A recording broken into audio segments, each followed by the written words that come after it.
digital identity push under the Great Reset agenda risks enabling an authoritarian social credit system on a global scale, and it offers them the ability to manipulate behaviors on a massive global scale as well.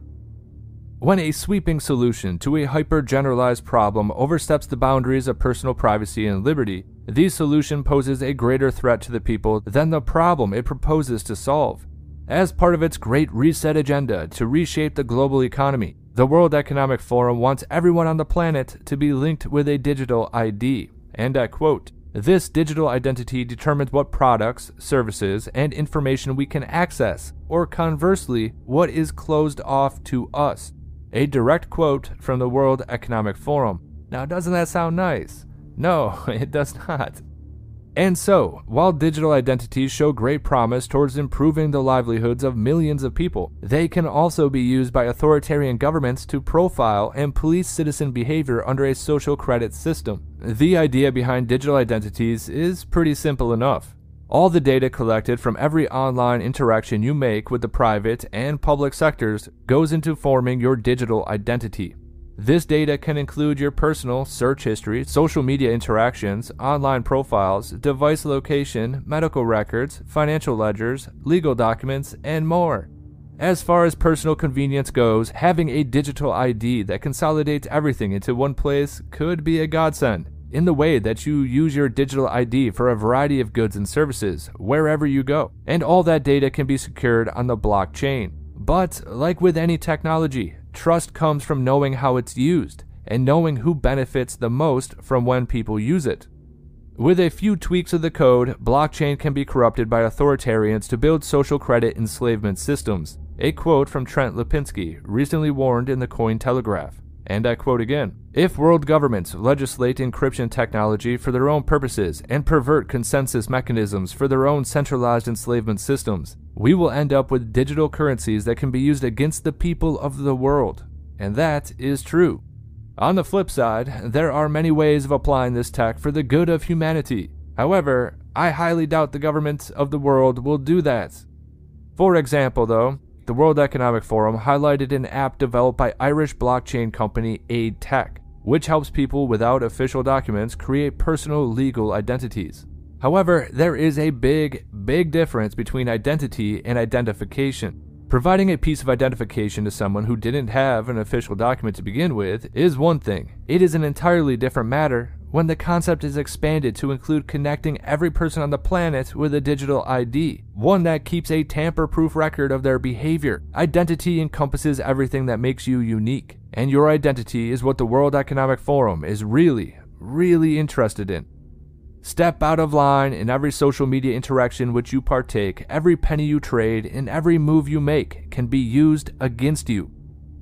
According to a World Economic Forum report from 2018, and I quote, "Our identity is literally who we are, and as the digital technologies of the Fourth Industrial Revolution advance, our identity is increasingly digital. By connecting your every online and offline interaction, the World Economic Forum envisions your digital identity being linked to," and I quote, "every click, comment, and share you make on social media, every financial transaction you record, your location and where you travel, what you buy and sell, your personal health data and medical records, the websites you visit, your participation in civic functions, examples like voting, taxes, benefits, etc., how much energy you consume, which will be tied to carbon credits for sure, but there are plenty other examples.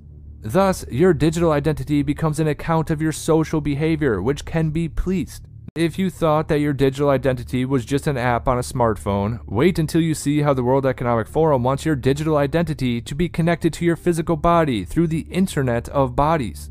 Now, if you didn't know, the Internet of Bodies is an ecosystem consisting of an unprecedented number of sensors attached to, implanted within, or ingested into human bodies, and they are used to monitor, analyze, and even modify human bodies and behavior. This is from a 2020 World Economic Forum briefing on the Internet of Bodies.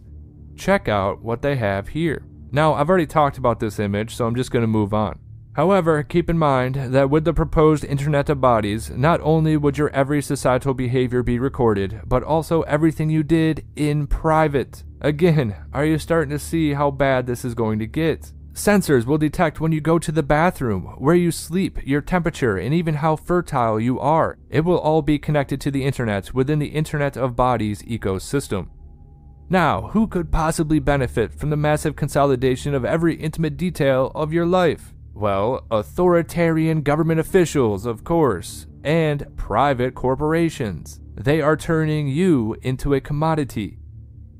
The Chinese Communist Party has taken the notion of the Internet of Bodies to create an Orwellian surveillance state that pegs the digital identities of its citizens to a social crediting system. I mean, they have a deadbeat debtor contact tracing app that alerts citizens with a warning whenever they come within 500 meters of someone who is in debt.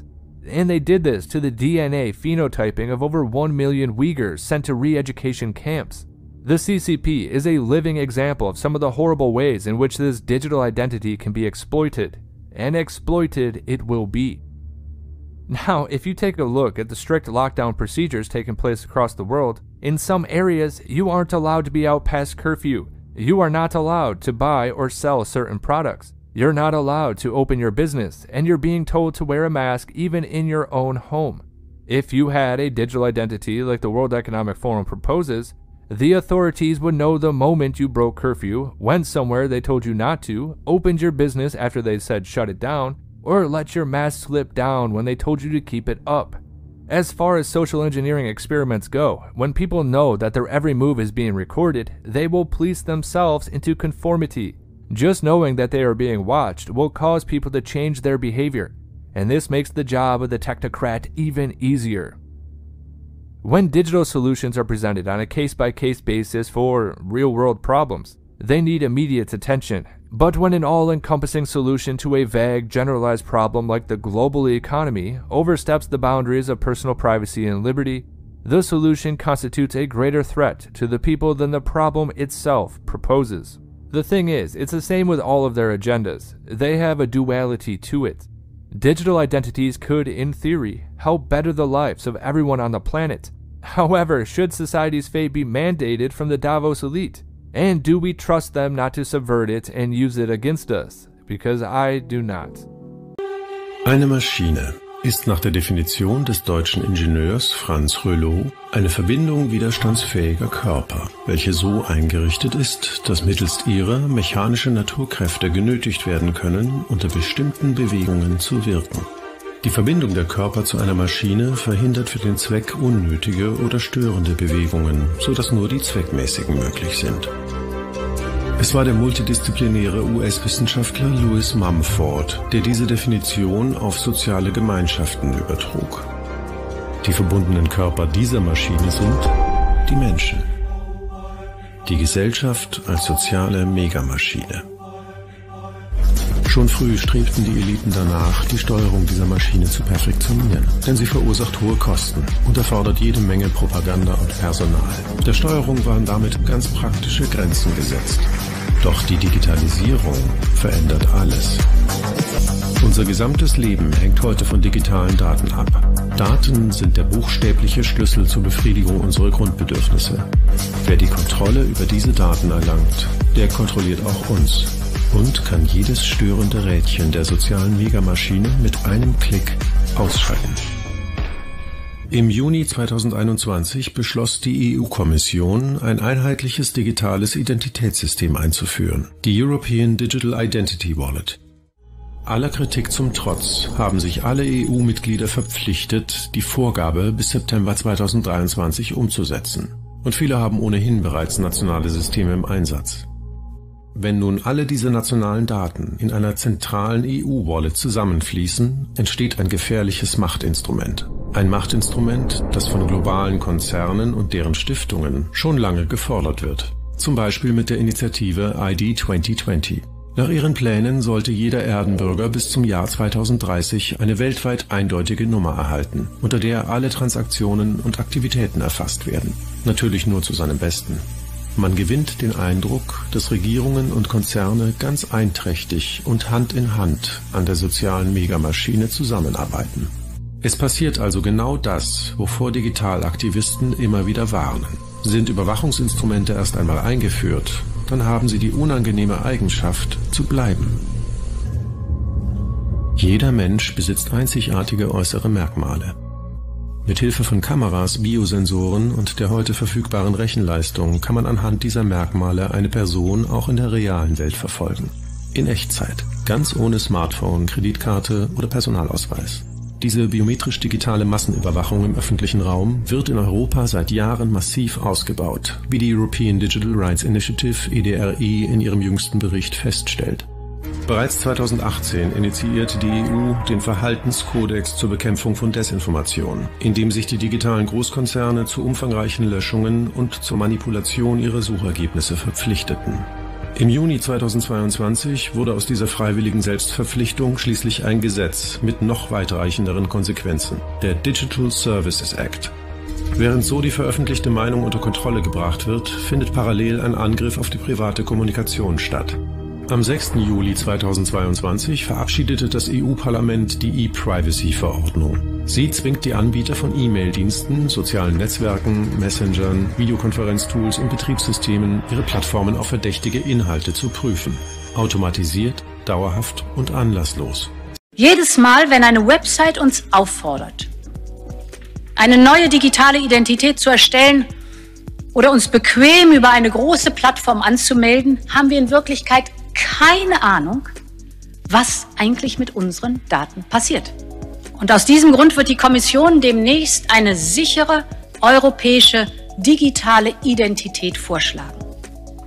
Eine, der wir vertrauen und die Bürgerinnen und Bürger überall in Europa nutzen können, um alles zu tun, vom Steuerzahlen bis zum Fahrradmieten. Eine Technologie, bei der wir selbst kontrollieren können, welche Daten ausgetauscht und wie sie verwendet werden.